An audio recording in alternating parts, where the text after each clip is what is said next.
right, dear friends and colleagues, at this point, I think we can really call each other colleagues and friends. Elsewhere, we could have described and called each other comrades. But I think we are already 1.5 days into the session, and you can imagine that we are only remaining with some of us just maybe half a day remaining tomorrow. Otherwise, we are midway. We have to continue. We were promised a short commercial break before we continue. Boris has prepared something as a surprise, so I'd like to give him a chance to just really take us through. 2.5 minutes you promised, right? 3 minutes. Okay, so negotiations already started. Thank you very much. 30 seconds for me, 2.5 minutes for a movie. This is a good concrete example about many things that we discussed today. We, Platforma, support decentralized development cooperation. That means cooperation city to city, region to region. Obviously, as everybody, we collect best practices, we collect data, right? And we thought, this is boring. Let's do something more lively. So every 2 years, we do something which we call Platforma Awards. We select one example of cooperation, city to city cooperation, among the many examples that we have. And instead of just giving them, a paper, a diploma or something like that for the first prize, we send a filmmaker on the spot and we make a 20-minute movie, a documentary movie that documents this type of cooperation basically as a reward and as a tool to promote, to visualize, and to go public.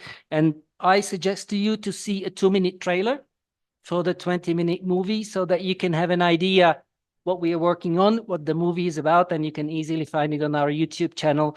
So here is a 2.5-minute trailer to our latest winners of the Platforma Awards, the municipality of Anderlecht in Belgium and the municipality of Marsassoum in Senegal. Please.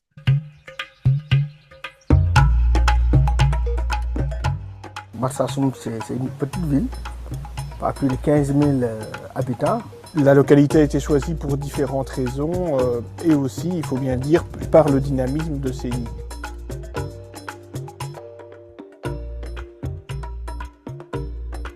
Je pense qu'Anderlecht est 2 fois ou 3 fois plus grande que Marsassoum. Donc pour nous, c'était important d'aller au moins nous inspirer de ce qui se passe. Donc tout ça, c'est dans le cadre également de la coopération. Aujourd'hui, la pêche est devenue une activité extrêmement importante parce qu'il y a beaucoup d'espèces qui se trouvent au niveau du fleuve Sungurungu. Il faut que nous protégeons d'abord nos espèces. Et comment les protéger? C'est savoir quelles sont les qualités de filet que nous allons utiliser. Pour la pêche des crevettes, on utilise la maille 9-14. La balle coûte présentement 230 000. Il y a plus d'une centaine de pêcheurs. Le Crédit Mutuel du Sénégal va mettre en place une enveloppe financière de 39 millions de francs CFA pour financer plus de 46 projets. Un des leviers sur lequel peut travailler la mairie, c'est la levée de l'impôt sur la personne. Vraiment aller parler aux gens, leur expliquer ce que c'est que l'économie fiscale. Au début, c'était extrêmement difficile, hein? Parce que voilà, la population n'était pas habituée à payer les impôts. Il a fallu 2 années successives de sensibilisation. Marsassoum a changé. On a été reçu à Dakar par le ministre chargé des collectivités qui vous a également félicité au nom du chef de l'État. Ça a été une progression et une professionnalisation constante. Mais au-delà de ça, c'est aussi une amitié.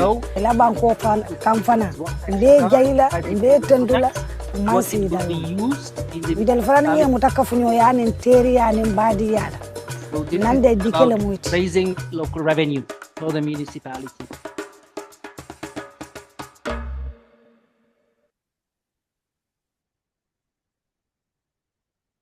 Thank you very much, Boris, for that nice interlude. We will continue the conversation that we have started off this morning, reflecting on and discussing decentralization in Africa from various perspectives. And I must congratulate my predecessor for doing a great job this morning I thought she set a very good example in terms of really how to keep the conversation very focused and also minding so much time and ensuring that everyone has a chance to speak in a very inclusive way. I will try to emulate that good example, and I will also try to ensure that everyone has a chance to speak. Just a few remarks about the afternoon sessions. We have two sessions this afternoon by way of introduction.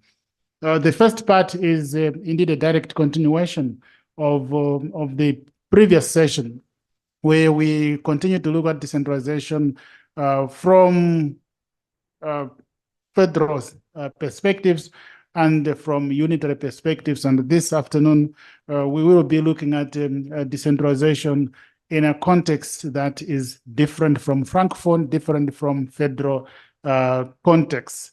And after this, we will take a deep dive into really that core discussion of who we are, what we want to be, by reflecting on a very important topic on where do we go, how do we go from here? Are we evolving into a Pan-African network of advocates for decentralization? Which I think is a very important discussion. It connects to what Rose was earlier on discussing about, evolving into a community of practice. And I think it's also a conversation that should raise some of the questions that started off yesterday when Jamie was talking about us not being very normative in thinking about decentralization, what form, what perspectives, but at the same time, we are evolving into a community of practice. Of course, the question becomes, if we are a community of practice, there must be some framework. There must be something that brings us together. And that when we are talking about decentralization, when talking about local governance, we have a certain understanding of what that is. So that if LPSA was going to support efforts of decentralization on the continent in various ways, at least we know that probably we have to rethink whether Cameroon qualifies as that candidate, because in Cameroon, we'll probably be supporting decentralization in a very autocratic regime, and one wonders whether indeed that's the kind of decentralization you want to support, or that's the kind of situation you want to promote. And maybe it's different from supporting decentralization in Zambia or maybe in Ethiopia. So again, we'll come back to these discussions. For now, please let's welcome our panelists for the afternoon. We will be looking at decentralization in African perspectives from countries with emerging devolution reforms. And we have the first presenter. We will look at Zambia, Mukapa Tembo. And I think we are used to giving each other 15 minutes. Now, I'm not quite sure whether we should stick to 15 minutes or we should reduce to 10 minutes. And the reason being, we were supposed to start this session at 1:30, and we are starting at 2:30.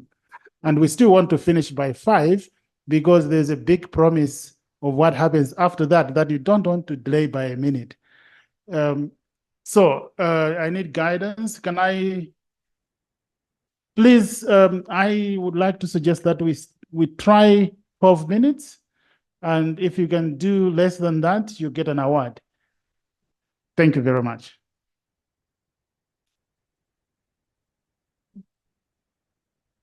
Good afternoon. First of all, I just want to thank you very much for having given me this opportunity just to come and share Zambia's perspective when it comes to decentralization. But what I'll first do is basically try to show where we are coming from as Zambia and probably end to where we are right now. Zambia got its independence in 1964.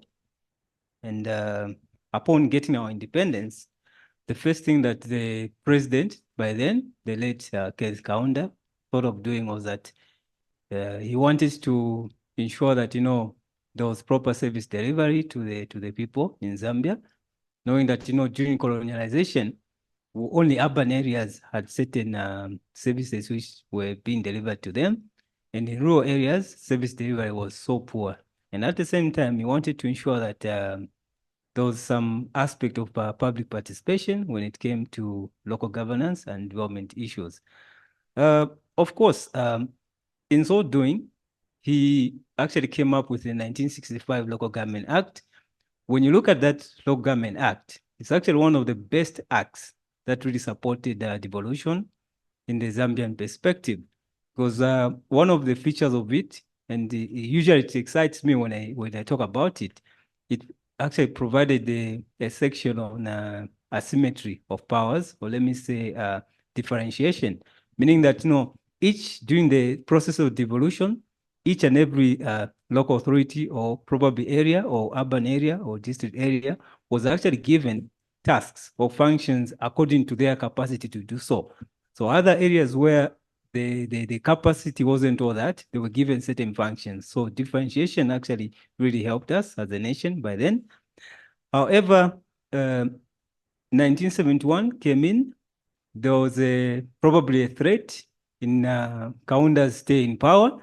So what he did was that, he actually changed the constitution from a multi-party democracy. We now went into a one-party state. One thing that stands out is that even though there was that change, we continued using the 1965 Local Government Act. The only detrimental change that happened actually came around 1980s. We actually decided, or they decided to throw away the 1965 Local Government Act, which actually supported devolution. They brought in what was known as the Local Administration Act. That was a proper and detrimental reversal of the gains that were made, because during that time, the act itself allowed the party now to be within the local government sector. The implication was that whenever a council sat and came up with a policy, they had to go now to the party and its government to have their approval. As long as a policy or a bylaw or decision was not favoring the government at that time, it wouldn't go through. Why? Because the party was actually in all institutions. You could also see that, during that period of time, the government and the party and its government were also in line ministries. So in all areas, there was that aspect of re-centralization. There was a reversal from what we had gained back to centralization. However, 1991 came. We actually went back to a multi-party democracy, and we saw an enactment of the 1991 Local Government Act. Unfortunately, within that act, it never brought out issues of decentralization, because even the constitution itself never talked about the existence of local government. It was so silent. The only time we saw something talking about the Institute of Local Government in Zambia was in the 1996 constitution, where it just simply mentioned that there will be a system of local government. But when it came to the powers and functions, devolution, decentralization, it was so silent. And basically, that is the same period when we saw local authorities struggling in terms of finances. Their capacity was actually derailed because even the people who were running those, institutions of governance were actually, mostly appointed by patronage and the like. So let me just put it this way. Democratic, tendencies within those local authorities actually failed. And I've always believed that, decentralization without, democratic tendencies, actually doesn't, really flourish in such an environment. Fast forward, we now come to the early 2000s. We had elections in 2001. We voted for Levi Patrick Mwanawasa. He was a darling to the Zambians because he actually now started talking about decentralization. He revived the debate on decentralization. And suddenly we saw a lot of people talking about it. And we saw that he actually set up a committee that actually brought about the new decentralization policy. Unfortunately, that policy was just on paper because no movement or rather no tangible movement was actually made in order to implement that policy. And unfortunately, that policy actually died a natural death. 2016, fast forward. We had the 2016 constitution, the one that we are using right now. Article 147 of Constitution says, there shall be a devolved system of governance at national level, provincial level, and local level. Okay, that's what it says. Not only did it recognize the existence of local government, it went further and now allocated specific powers and functions to local government. Okay, so when you look at Annexure A of the Constitution, Zambia Constitution, it has actually allocated powers to national government. When you look at Annexure B, there are actually powers for provincial government. Then Annexure C of the Constitution has got local government powers. So in addition to the constitutional changes that we saw, we also now saw somewhere around 2020s, they started now talking about decentralization. Then 2021, we had the national elections. We brought in the current president, who basically, let me say, I think he whenever he says something, he tries by all means to implement. He walks the talk. And why am I saying so? The first thing that he did was basically to ensure that the decentralization policy was revised and implemented. Coupled with now the cabinet circular of 2023, you will notice that, in Zambia now, when you analyze those local government functions, you will notice that, there are about 8 of those functions which are already in the constitution. They've actually been taken back to local authorities through that cabinet circular. For example, there are issues of pontoons. They've been taken back to local authorities. To talk about motor vehicle licensing has been taken back to local authorities. Primary education, primary health has been taken back to local authorities. There are about 8, and so on and so forth. So that is a positive, because remember, I've mentioned that at one point in time, there was a policy reversal. But again, we now see a policy reversal tilting towards a positive, which is a plus on our side. Now, just to simply answer the question, what was the driving force behind the new government bringing back the issue of the dream of decentralization? Number one, they wanted to improve, or rather they want to improve service delivery at a local level.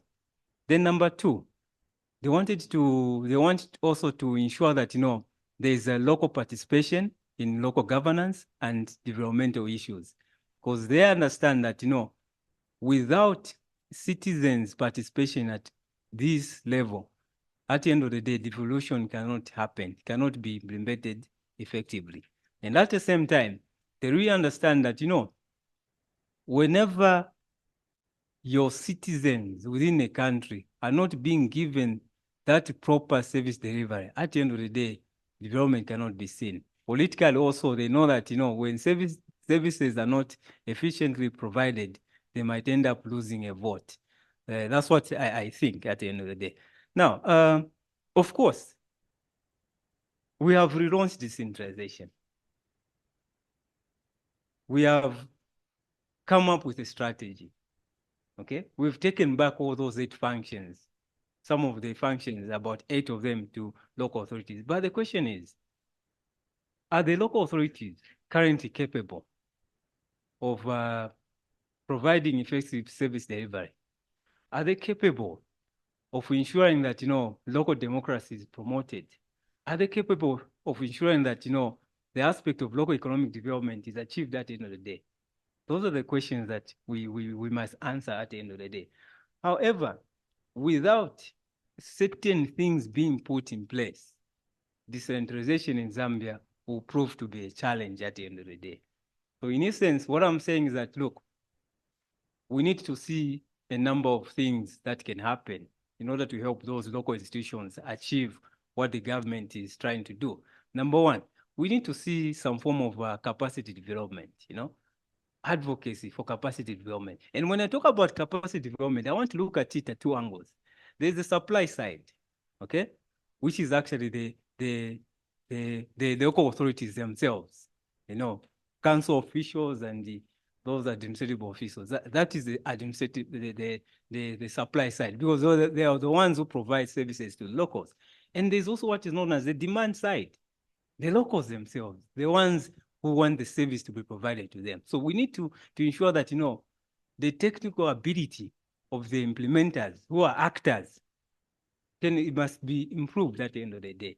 Then also, when I talk about the demand side, this is something that, all the bilateral organizations we've worked with as Chanimbana haven't really touched on it.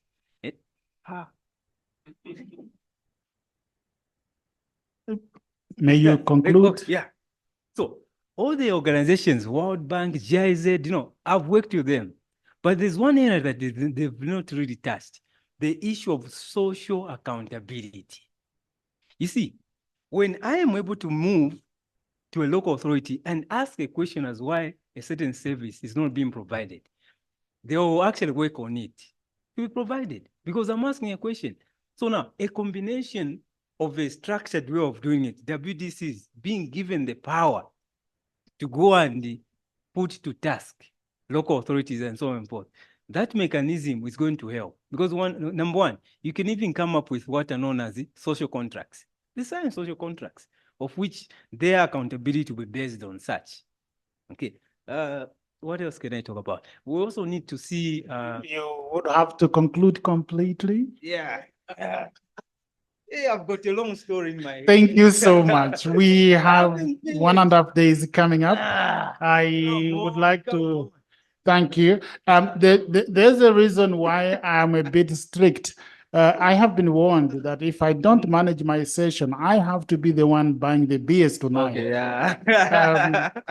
And unless you would agree to contribute to that, I would be more than happy to give you extra time. Strategically, I'll know what to do.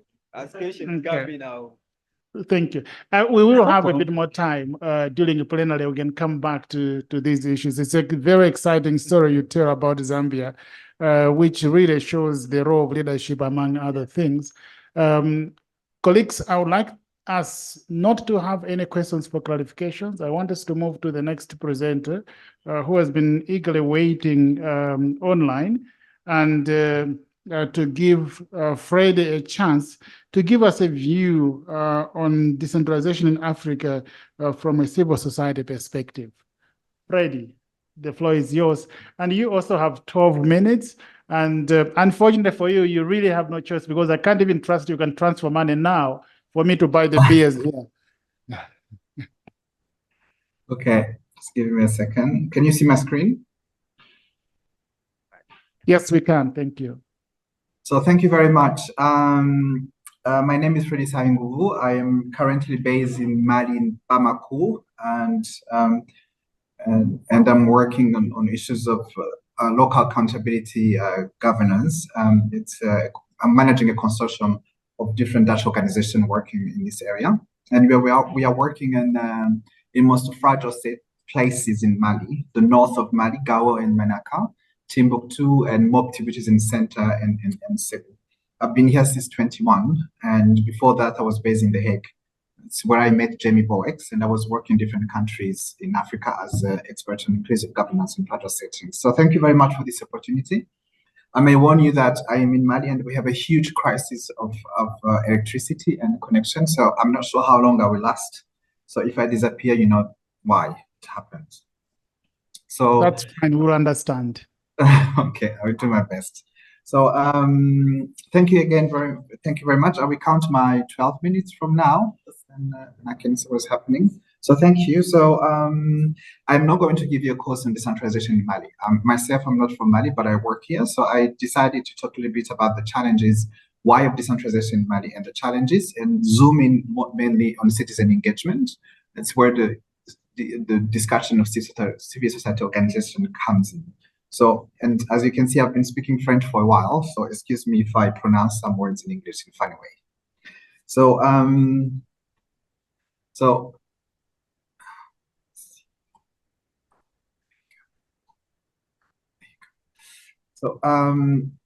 decentralization in Mali, you can start talking about it from the early 90s and mainly in 1991. So that's where the president that was in power for almost 23 years was actually removed from power by citizens because they were unhappy with the situation, mainly because the government, which was in power for almost 23 years, was unable to provide services to the citizens. So the aim of decentralization was a reform to refocus the state capacity, the state's direct involvement in sovereign tasks through a balanced transfer of power to decentralized local authorities. So this is what was the main reason, basically, in the early 90s. So the other issue, I think Mali has been in news for many years now. I think some of you follow it. So we are now in most security crisis with the basic at war. And in 1992, there was a pact being signed between the rebellion, the North, the Tuareg, and the government. And this was also a way to, in the pact mainly said it gave more autonomous to the region of the North, Timbuktu, Gao. And this was a way also to emphasize decentralization, but it was also a way to create peace, but also to be able to give a place for citizens of this region to participate better in governance and for the government to be close to the citizens. So it was a means for somehow to resolve problems in the North and to give more autonomy, but also to create peace. And what you see as well in the way decentralization was designed in Mali, so most of the power are concentrated at regional, local level.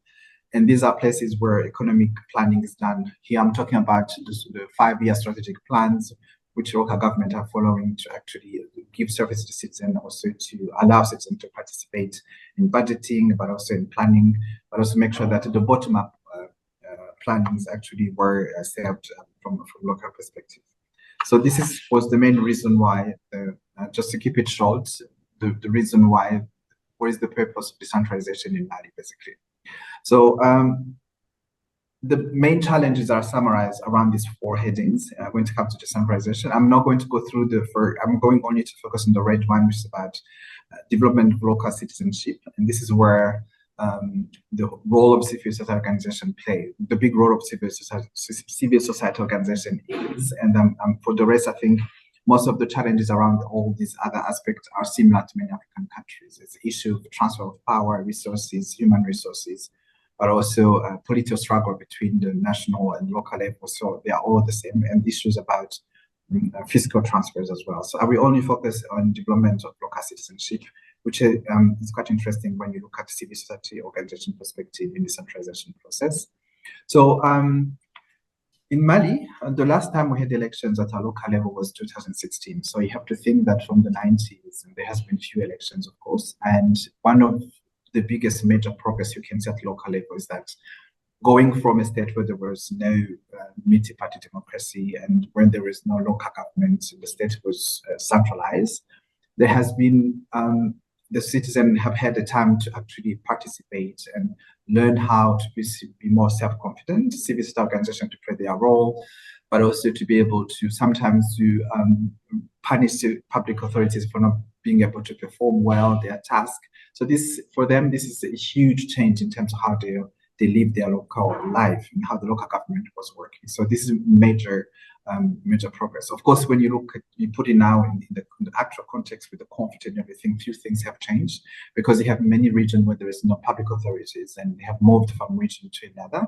But this has not stopped the exercise of the discussion with the citizen and talking about the issues where they came from. So it's quite interesting to see that even though people move from Menaka, which is in the north, and go to Gao region, and they move their population because the place is occupied by jihadists, they still perform the local government duties of discussing with citizens about the issues where they are, but also helping their citizens to settle where they have moved to. So this is a major progress in terms of the citizen and the public authorities actually taking on their own roles in this process. So, but still some major issues.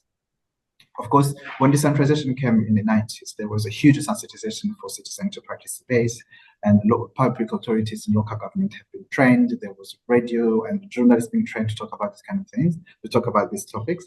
But this stopped, or everything stopped around 2008. So obviously there has been change in power in 2016. So you have so many public authorities who actually have no clear idea of what is their mandate, but also most of the citizens who ignore what their duties and role in terms of engaging in local governance process and decision making, basically. So when you look at issues of social accountabilities when it comes to citizen control, transparency, and accountability in general, it's still a huge issue. If I compare to other countries that have worked, it's not a question of resources, but it's also a question of being aware on how it is done, how it is performed. And here I come into the role of the civil society organization. That's basically, this is where the civil society organization could play a role. But what you see is that civil society organization in Mali has the same issues like many other countries in Africa. There are issues of legitimacy, for example. So you have so many civil society organizations, and when you look at them, they are on one-man show, one-woman show, basically, in most of the cases. Umbrella organizations are not really performing in most of the cases. Capacity issues, human, but also resources, that's an issue. So, and if you go to region in the north and those places where there are conflict, you only have big NGOs which are working with civil society organizations who have become so huge that they're working with all international organizations, for example. There's a monopoly of those organizations working with international organizations, and many grassroots civil organizations do not exist anymore in those places. And he has also issues of motivation. If you as I said, you have hundreds of those civil society organizations, but the question is how they came to be alive, how they were created, what is the motivation behind their creation. And in most of cases, what we see now with what is happening with the transition and the civic spaces being closed and all of that, you see that the remaining of what you call civil society organizations are politically co-opted, and they are not performing their duty of what civil society organizations should be. So this is mainly how the situation is when it comes to the role of civil society organization in the centralization process. Okay. The prospects. So it is clear that Mali future depends mainly on the centralization process, because if you look at the crisis we are facing now, it's because there was a lack of involvement of citizens at different levels in terms of decision making, but also on how it is therefore important to strengthen governance of local authorities, improving the quality of services, and that's very important. And this is that's the main issues right now. And the second one is that the last one is, as I said in the beginning, up until 2008, there was huge mobilization of public authorities, civil organizations to understand this centralization better, and for each of these parties to know their duties and how it is done. But so far now it is not the case. So there is the mobilization of the citizen and the awareness does not exist anymore. So this is a huge challenge for decentralization in Mali. So I think I have already talked about this. I will go to discuss. So there are a few. I saw that in the framing of this debate, he had asked if there are a few solutions which have been put in place. I will give you a few things that have been done. So I told you that my program is working on accountable local governance. So these are the few of the solutions that exist. So I still have 2 minutes. I will go very, very fast. So despite the fragility of the context, and obviously some places not being where there are no local governments and the institutions are not in place, you still have people on the ground to a certain extent. But most of the places in the north, people have moved from their region, they are concentrated in Gao region, for example. But for the rest of the country, such as Timbuktu and Ségou and Mopti, where we are, we still have a presence of local government in many places, not in all. So what we have is that some of the things that we've seen that work well and help few of the local government institutions to function. What we did is to put the youth leaders so we work with the youth organization. So we have put youth leaders in the center of those institutions. So They are doing issues of sensitization. They work with the local government to implement a few plans where possible. So with a small budget, and this has actually increased. We just finished to do a midterm review. You can see there is a trace between the public authorities and youth. And I think this also could be explained that they have one enemy, which is jihadism and banditism. So this allowed them to be more close to each other. So we do a lot of citizen sensitization. As you see, it is a huge issue when it comes to local government and decentralization. So we are using radio. We do a lot of capacity building and arts, and this is something that youth are actually good at, and they're doing quite good work. And what is interesting, I think, this is something I would like to explore more in the years to come, is about social accountability initiative led by youth. And it's about online transparency competition of different public authorities with different communes, which is led by youth and supported by youth, and where you have youth helping, and it's online, and you can understand that not all communes are able to use the online platform very good. And this is where the youth help them, and they work together, public authorities. It's quite interesting because now you have an availability of all information about budgets and meetings and everything online, which can be accessible to citizens, those who have obviously the means to access them online. That's also a limitation of this process. We have a very young population in Mali, and the majority are young women. So we are doing a lot in terms of mentorship for women who are interested to be part of local governments. And we just started this process, and they are quite interesting prospects. If the elections take place in years to come, we may have some women mayors in different communities. So we are doing a lot. The biggest issue in Mali right now is what young people want is employment and economic needs. So for them to engage meaningfully in local governance, we actually are trying socio-economic empowerment as a means to create this huge, this young generation which are interested to be part of local government, but also who have economic means to feel good and feel empowered to engage in government. I told you that you have a lot of public authorities being displaced, all communities being on the regional level. And this does not stop them in terms of discussing their citizens. We have also created a democratic dialogue in those areas to work on issues of social cohesion between different communities, but also to engage with the public authorities with the hope that one day they can go back to where they came from. So there was another question, which was asking what could the network do? You would have to be concluding, Freddie. I'm done. This is the last slide. I'm done. Thank you. So I was just saying that there was a question that was being asked, like this network, like the network, what could they do to help to further decentralization and local governance? And I think there is one thing that is missing in most of the discussion that I've heard. I did not participate from the beginning. Sorry if I probably repeat what has been said. Being in Mali and have worked in different countries, I think it's very interesting to look at the role of power in traditional holders and religious when it comes to promoting governance reforms. And what I've seen in Mali, basically in Sahel, traditional leaders, religious leaders hold a lot of powers, and they can be a huge barrier for any reforms you want to make, especially when it comes to inclusive governance and working the issue of youth and women, basically. I think that we need to do a lot of research, not only advocacy, evidence-based advocacy, but we need to do a lot of research on social norms in governance and how to transform them, harmful social norms, basically. And I think there is a gap in this area that needs to be, I think this network will be very appropriate to discuss these things in terms of how they are actually impacting inclusive governance or any governance reform. There is also a need to understand better political settlement in governance reforms, such as decentralization, because it's clear if decentralization was just a technical aspect, we won't be talking, we'll have a lot of success, but this has a huge issue. The political settlement of countries has an issue and impact on governance reform. And finally, innovation around governance approach in fragile settings. It's quite challenging to work in Mali, in Sahel in general. It would be nice to have some kind of evidence-based advocacy, looking at some kind of innovations taking place, like the online mechanism for participation and accountability in places which are not accessible, and how does it influence inclusive governance to whom, and those kind of topics. So, ladies and gentlemen, thank you very much. This is my contribution to this discussion. Thank you very much. Thank you so much, Freddie. And yeah, I exceptionally allowed you to go a bit overboard by about 2 minutes or so, because in a way, towards the end, you were addressing one of the questions that we got from one of the participants online regarding the role of the young people, seeing that so far the two speakers and the moderator are very youthful. And the question was, how are youth being engaged in these discussions around decentralization? So you just addressed that question. So thank you very much for that.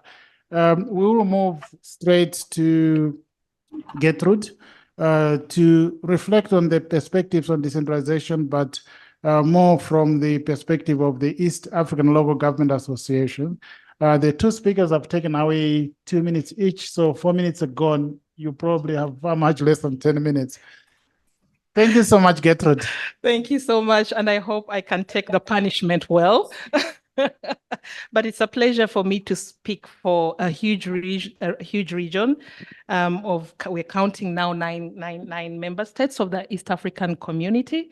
But we have the original guards of decentralization in the region. We have, of course, Uganda, then, of course, Tanzania had its own steadfastness in that direction. Then the new kids on block being Kenya with its being bang. And we have a bit of birthing pains from South Sudan, Democratic Republic of Congo, Somalia, and Ethiopia, I think, is going to come on board with its federalism now that it's asking to be part of the community. But it's an interesting space, and each of these member states has a local government association chapter. We at the regional level, of course, do the hosting and convening of all these platforms within our engagements at the EAC level. But perhaps picking a little bit on the last note of the youth, we host a hub with a strong cities network, and much of its activities is leaning on youth-led initiatives and engagements with cities and local governments, positioning them to drive the processes. So perhaps that sense of community helps, and we hope it will help with our trajectory on decentralization. So going to the landscape, general reflection, that should be slide 3, Jackie.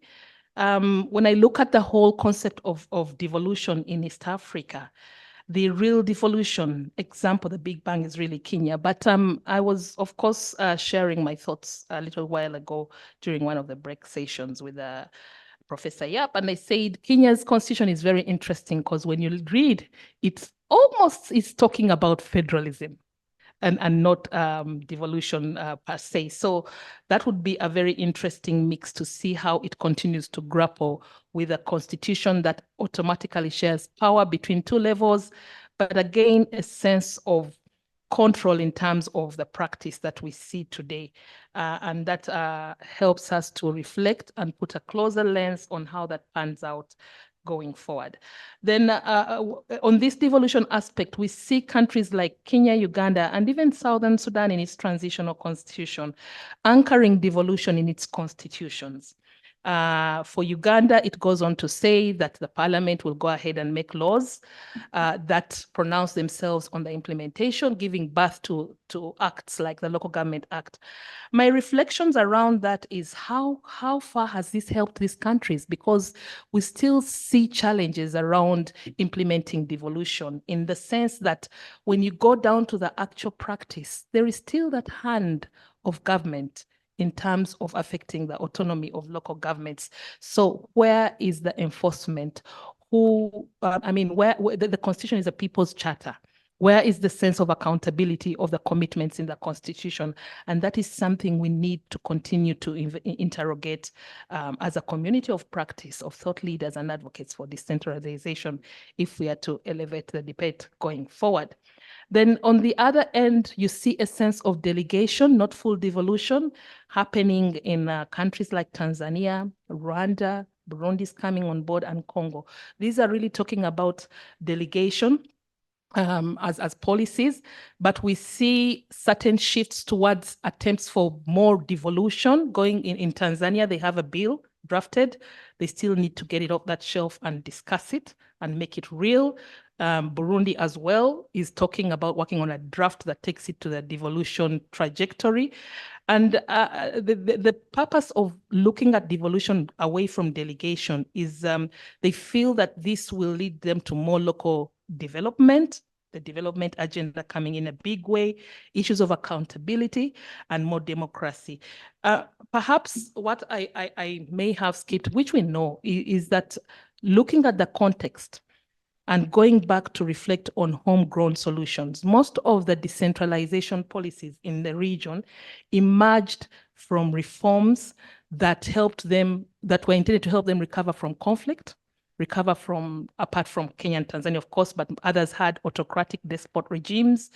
And this sought to get people more involved in power sharing. So when the World Bank reforms came on board, we're trying to recover the economies, we chanced on the whole concept of decentralization. And this is what is informing the whole trajectory. So whether it's working for us in that sense is an interesting perspective. I put that slide there, and I'm saying that as these countries work on their decentralization policy, politically, they continue to struggle. We see lots of clawback. And this comes in if you kind of study it closely towards election times, then you see lots of legal reforms happening to take back powers. And these have happened in offices where particularly the technocrats that deal with the money, the town clerks, the chief administrative officers have been taken up and report to the center, are appointed by the center.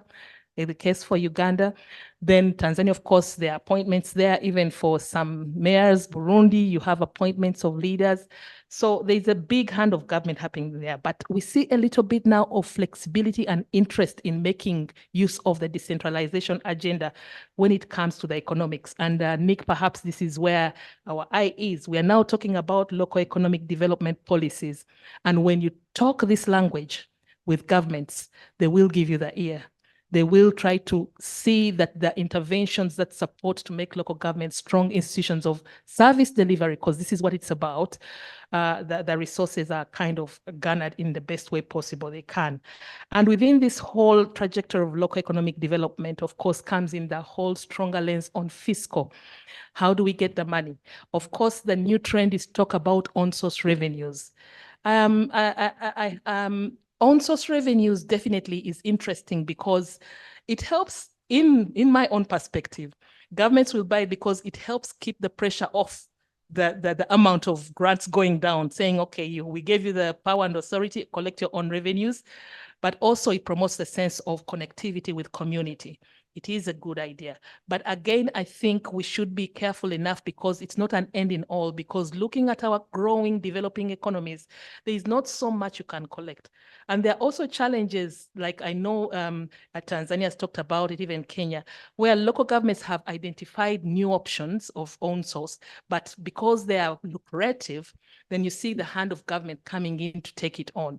So perhaps we need to learn perhaps from the Dutch and see the sense of a common collecting agency, and we agree on a budget apportionate sharing, how much goes to local governments. Some have talked about a 60-40%, 60 to local governments, but we need more data and statistics on what is real, what is the cost of service delivery, so that we can be able to see how much money can really go out to the local governments. I put another slide on what we do.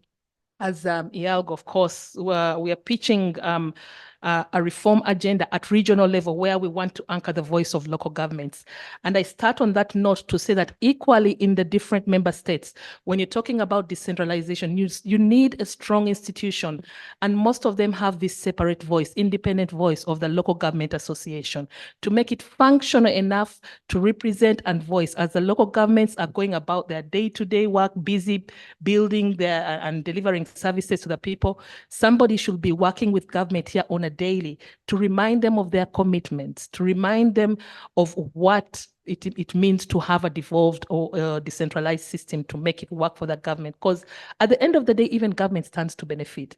Good service delivery, good votes for you. That is the message we should be taking on the political angle, but also making sure that upward and downward accountability happens and the resources are available. Finances follow function. Very true. And that is part of the biggest job that the associations need to chapter in. But going back to the role of IALGA at the regional level, I think it's important because we've talked about what way forward for the African Charter. Regional economic blocks understand their home setting, and the home setting for regional economic blocks would be the African Union in the sense of Africa for the EAC.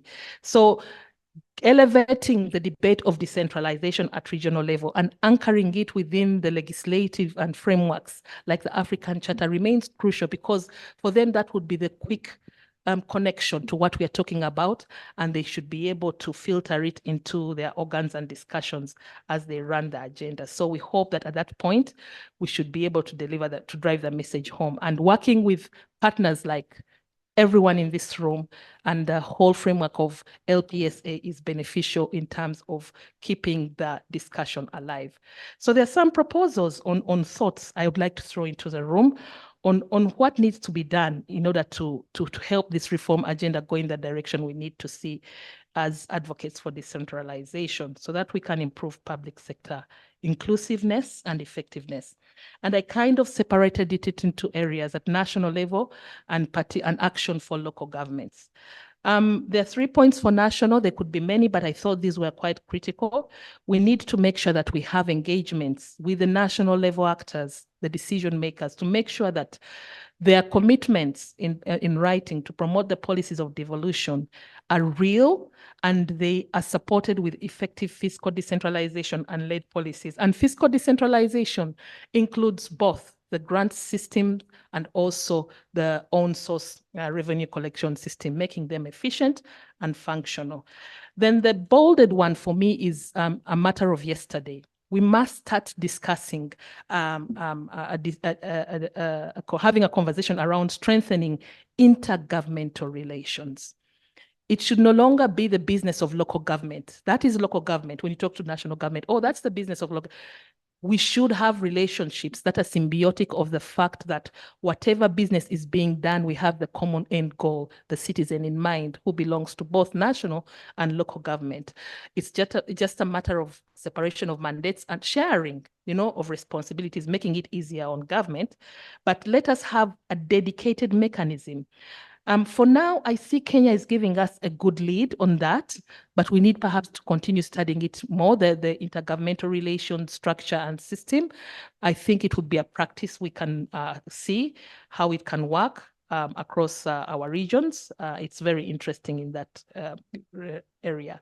The last one, which I think is not much talked about, but it is very important for local governments, is the need to rationalize reporting and improve accountability measures and mechanisms.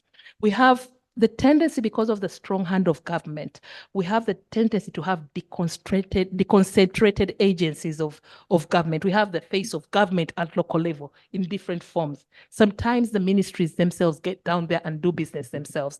It creates confusion. It creates accountability disparities. So that kind of coordination needs to be in place. The last 3 for local government action: intragovernmental, we must have the different levels of local government speaking and working together amongst themselves. Strengthening legislatures is very important. And for me, the county assemblies forum structure, standing out, is a big lesson for the region to pick from on how we can do it better. Systems improvement and improved accountability. Digitalization is the new era, and it's a way to go. We need to help our local governments digitalize to prove efficiencies around their work. Functional community engagement platforms, that's bolded for me, because if we're talking about development, local government, there's no way you can leave out community, but we work for community. We are their servants, so they should be on board to tell us where we need to go. But also let us harness regional strengths and niches to develop our local economies. Regional blocks, there are those things that we can't do as one small entity of a local government. Let us build partnerships, inter-district in the country, but also the peer-to-peer learning is welcome. So these are some of the quick thoughts I thought I'd throw on the floor for us to reflect on. Thank you. Thank you so much, Gertrude, also for really striving to limit yourself to 12 minutes. And of course, we appreciate that you are focusing on a much bigger region than just one country. But still, we are within time, colleagues. And we now have an opportunity to reflect on these 3 presentations. Our colleague who was to be a discussant, Tinashe, has actually devolved his powers to a discussant to myself. So that's really nice, because we can go straight into the actual conversation. I think we heard from Zambia, where you see the role of leadership being very central insofar as elevating or the otherwise decentralization is concerned. And you could see the different phases of the different political leaders and what that has meant for decentralization and devolution in Zambia. Then we also heard from Mali, where decentralization is being seen as a very important instrument to mitigating crisis, particularly at the local level, as poor service delivery is seen as a big area that can easily be exploited, by those that are otherwise destabilizing elements. And finally, we hear more of the power of learning from each other, peer networking, peer-to-peer and networking from East African community. The floor is open. Colleagues, may I suggest that those that would like to speak on this side, please just put up your name tag like this so I can see you on this side. It's easy to see from that side, but not this row where I'm sitting. So may I see by way of raising your name tags as to, yes, thank you very much. Okay, on behalf of International Online, Jami has also volunteered to represent him further. That's fine. Yes, who else wants to talk? Okay, otherwise we'll all have to stand up and give a big round of applause to our speakers. But we have also contributions from our colleagues online. Anectus Muramba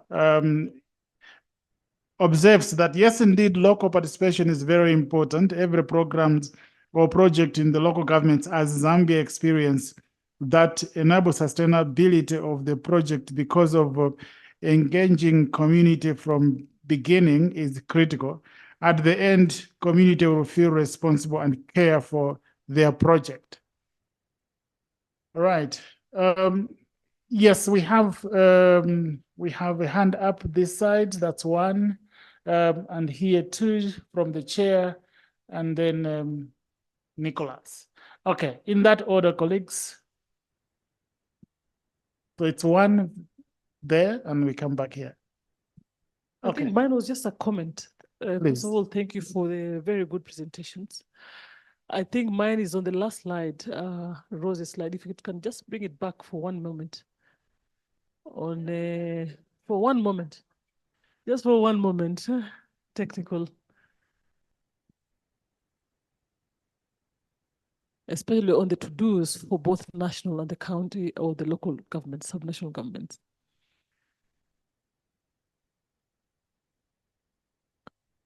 And I'm tying this to one of the questions I restrained myself from asking in the morning. And I think the speaker from Mali has mentioned that. I think in our approaches, how do we also make considerations heavily on governance, decentralization in fragile states? I think that's quite something to think about, maybe as we continue pondering in our conversation. But number two is around strengthening legislatures. Rose, I like that. And here you mentioned the county assemblies. Remember, they have been given that mandate straight from the Constitution.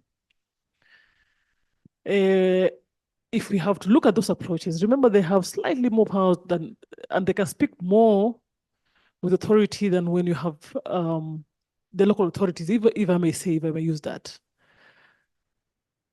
How do you see this happening where we have local authorities that may not have all that power? And you have spoken about even the lack of autonomy and therefore the lack of voice. How then can they organize themselves to see to it that they strongly make a contribution and a strong voice in advancing the conversation on decentralization? And as representatives at the local level, how then can we use these levels as levels that really bring on board the citizens in this discussion? Thank you. Thank you very much. Let's go straight to next. Yes. I was actually going to give the chance to Tinashe, who's come live on the screen, and it's very difficult to ignore him. And since we took over his role, so Chair, I may defer to him first and I can come after. Thank you very much for a small coup in the moderation. I was under different instruction. I was guided differently. But Tinashe, please, you have a couple of minutes. I think I'll give you 5 minutes. Thank you very much, Chair, and special thanks to Paddy for recognizing me. I was looking forward to reconnecting with old friends in Nairobi and making new connections. Unfortunately, the logistics didn't work out, but I'm glad I've been following the proceedings there closely, and interesting issues have been raised over the past 2 days, and I'm sure more will be raised this afternoon and tomorrow. So just a brief input for the 3 presentations that have been given. First, thanks to all of them. The first one that I just want to make is the fact that, decentralization is just one of the many public sector reform programs that have swept across the continent. So it's just one of many. And if you go across countries, you see that most of the political leaders, this is the word that they prefer to talk about a lot. So every political leader, every president, you hear them talking about, we want to decentralize, we want to devolve. So they like this word a lot. But the challenge comes to what they mean, whether they intentionally mean that they're going to implement it or they're using it to get votes. So this is, I think, the 2 issues that struck me first. And I think developments in Zambia would illustrate that very well. As Temple and Pedro would know that from 1964, I think Zambia has been in the process of decentralization until today, and they're still talking about it. A few weeks back, myself and Yapo, we were in Lusaka, also on this issue of decentralization. So it's been a continuous back and forth process that countries like Zambia, Zimbabwe, and many others have been going through. The second point that I just want to bring to the table is the fact that in Africa, particularly in Southern Africa, when we talk of decentralization or devolution, we are talking about state redesign. So it is not minor modifications that you often see in the developed world, where they want to see whether these particular services can be efficiently delivered by this level of government. In our context here, it's about actually redesigning the state itself from the top to the bottom. And it's not a simple task as it is, I think, when you're dealing with one set of functions. And this is the challenge that we often lack, and the expertise that we often lack to ensure that that redesigning process proceeds quite smoothly. Then the next point is just the issue of the fact that, like any other, for me, decentralization is a game. If it is to succeed, you have to respect the rules of the game. And those rules of the game, they are entrenched, as we see now in Zambia's constitution, the Kenyan constitution, the Zimbabwean constitution. There are certain rules that are there that have been entrenched. But what we see is that in other countries, they abide, they follow the rules. But in others, they don't respect those rules at all. And we see that, for example, I gave an example of Zimbabwe's constitution of 2013, which entrenches a provincial sphere of government. But more than 10 years after the adoption of the constitution, that sphere of government has not been established, even though there's a straight constitutional provision that says constitutional responsibilities must be performed diligently. So there you can see that completely disrespect of the constitution, non-implementation of a key institution which the constitution provides for. The same thing comes to Zambia as well. Zambia says toll gates for local authorities, whether that was it was correct or incorrect in terms of design, but that was the constitution says. And to date, that hasn't taken place, and the constitution hasn't been amended to reflect the practice. So those are some of the things that you see that we want to participate in this game of decentralization. There are rules that we set for ourselves, but we don't respect them. So this is where Kenya is now setting itself apart from the rest of the Southern Africa and Eastern Africa, in that it is following the rules that are set in its constitution. And Zimbabwe, which adopted a constitution 3 years later than is far behind, but they more or less have similar systems. And this is where also the South Africans also moved far ahead. When they adopted the 1996 constitution, they followed through on those rules. They had an independent court or independent judiciary that enforced those rules. And we don't have that kind of environment, a culture of constitutionalism in many of African countries. I think this is where the problem ends. And my last point is simply that for a decentralization programs to be sustainable, it ought not only to be driven by leaders at the national level, because leaders can be changed. Leaders can also wake up one day on the wrong side of the bed, they can change their mind. So you also need a strong force from below, civil society, citizens that are keen to push the process forward. And this is again where our Kenyan brothers and sisters have moved differently, because you can see that they really own this process of devolution. Counties are not for the national government. They call them, this is our county, it's theirs, they've owned the process. Unfortunately, many of our African countries, many of I think the situations that we see is that we wait for the national government to come and give us directions. If the national government says, no, we won't do it, we do it tomorrow, that's the case, we are contented with that. I think we can see the Kenyans now come here and say, no, this is our government, this is our devolved government, and we are prepared to fight for it. So those are I think the few remarks that I thought I could add online. And thank you so much for giving me the platform to give them, and I'll listen on the background. Thank you. Thank you so much, Tinashe, also for your patience and resilience. And with your interventions, actually, I've seen a couple of hands that were otherwise up have just been lowered. So that's really great. That was a great intervention. Okay, are there any other hands? Yes, now we can go back to my predecessor party. Thank you very much. Now you have 1 minute, because we have donated with 5. apologies for running a coup, but I'm happy I've been asked to come. Very succinct questions. One to Mkapa in terms of the traditional leadership. I know we've heard from Freddie how that is infused, but to understand just a little bit more about the role of traditional leadership in the whole local governance setting, which remains very important in most of our African settings, but just to hear from Zambia. And then another question around sort of the fiscal space for local governance or local economic development, expanding it to that. We know that in Zambia, more money has been put into the CDF. For the first time, I knew who my councillor ward was. Constituency members were very vibrant about this because money came into hands of constituents.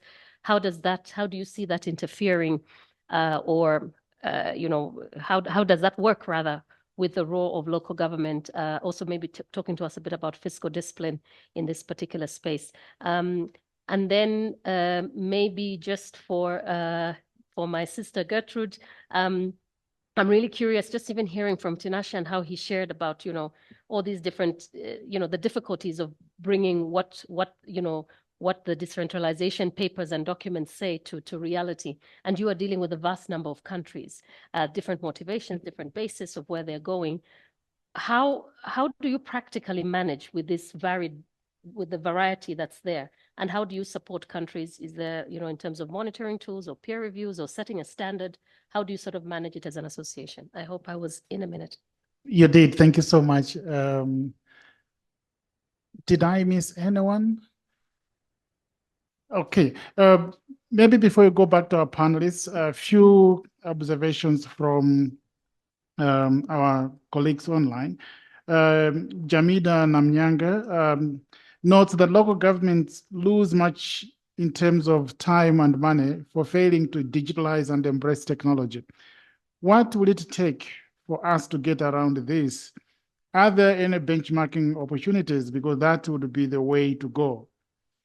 So our panelists, if you can reflect on this.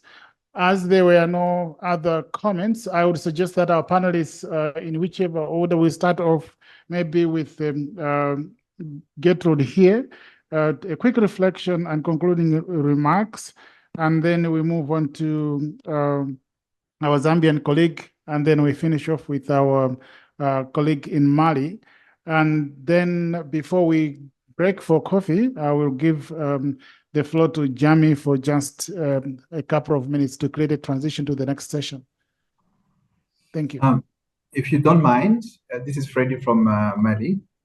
Can I respond first? Because unfortunately, I've been asked this morning to attend a meeting with the ministry, and the director is not around. That's okay. That's okay. And I have to rush. I have to rush to the ministry right now. So if you can react very fast to the question of let me see, traditional leaders.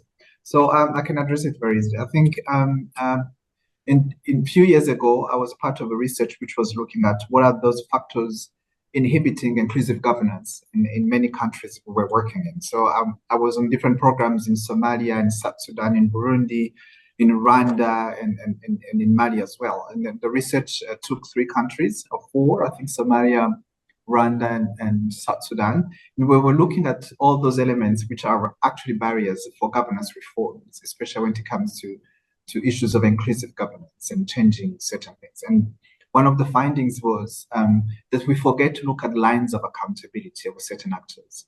So you can work in, I'm not going to name countries, certain countries, for example, when you look at the public, you go to local governments, whatever initiative you will bring, and you will actually think that the line of accountability follow the lines of decentralization, probably to whoever is higher in line.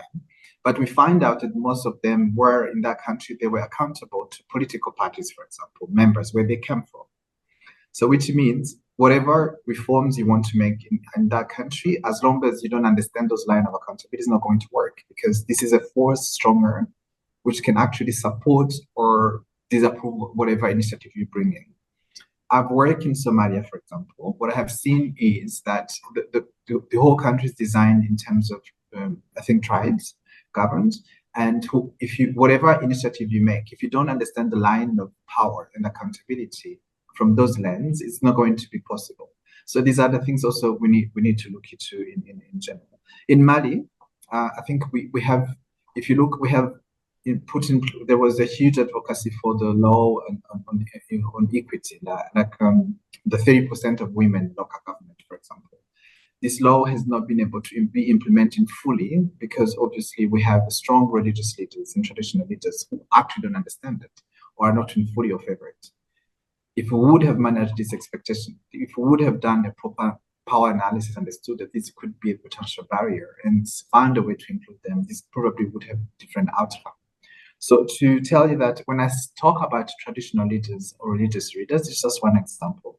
You can add political parties because where the people we have in local governments elected come from somewhere, and the line of accountability always not clear who they are accountable to. So you can take any country. I can give you Burundi, for example. I'm sure there is someone in Burundi in the room, or I don't know. You look at how the line of accountability are, and you study it very well. You understand that they are not as straightforward as decentralization was designed in that process. So it's beyond traditional leaders and religious leaders. You can add political parties on that list, and also I think I talked about religious leaders. And it's a question of accountability lines and the power.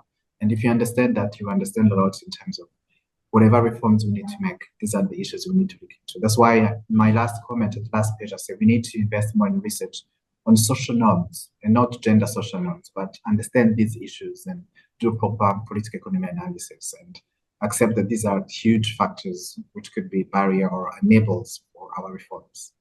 So this was my contribution. So unfortunately, I'm going to leave you because I have to go to the ministry right now. So thank you very much. If there are other questions, I'm sure Jacqueline or someone else will let me know. I can respond to them online when I'm back. Thank you, and enjoy the rest of the session. Thank you so much, Freddie. We also thank you for taking your time, and we wish you all the best in Mali. Thank you. Bye-bye. Right. Okay. And we welcome our new colleagues that promised to come back and have kept the promise. We appreciate that level of accountability. Welcome. Let's move on to back to Gertrude. Yeah, thank you so much. I think my first question was around how to harness the constituency of legislatures and how to really leverage that to help decentralization. First, when I look, apart from Kenya, I must say when I look across the region, most of the decentralization policies tended to fuse that separate function of government with the executive function. So you find councils being both responsible for executive work as well as legislative. And that in a way has affected the investments around growing the purpose of the legislature and has weakened it. I'm looking at Rwanda, I'm looking at Uganda, I'm looking at Tanzania. So again, the big bang, Kenya came out with what government should really look like and came up with a separated function. So clearly the county assemblies are separate and they're invested in just doing that, churning out the policies that run the business of county governments. So that is, for me, a lesson that we need to pick and work on it a little bit more and make use of it. In terms of how do we help then that function come out and be able to self-support? We need to, for me, the recommendation and outbreak and the proposal is to study how the national parliaments work, because this is where the expertism lies. Nobody elsewhere is going to come and help these councils do the work of parliaments. In the true sense of the word, they're small parliaments. So we need to link them up with the national parliaments, and they can go ahead to even consolidate and form their own self-support platforms. We've heard of the East African Parliamentary Forum. We know about the global one. So we need to sister pack them with the nationals. And that's why the link between the national and local is very and remains important for decentralization. How do we manage the standard across the region? So far, we have used the vehicle of East African Local Governments Association to do that. And since its foundations in as early as 2005, what has happened is that through their convenings, they do reflections on the status of decentralization in their respective countries. And I must boast, Judy, that it is from this platform that many in the region learned from Uganda, which was then the beacon, and went out and perhaps did better. Rwanda learned from Uganda.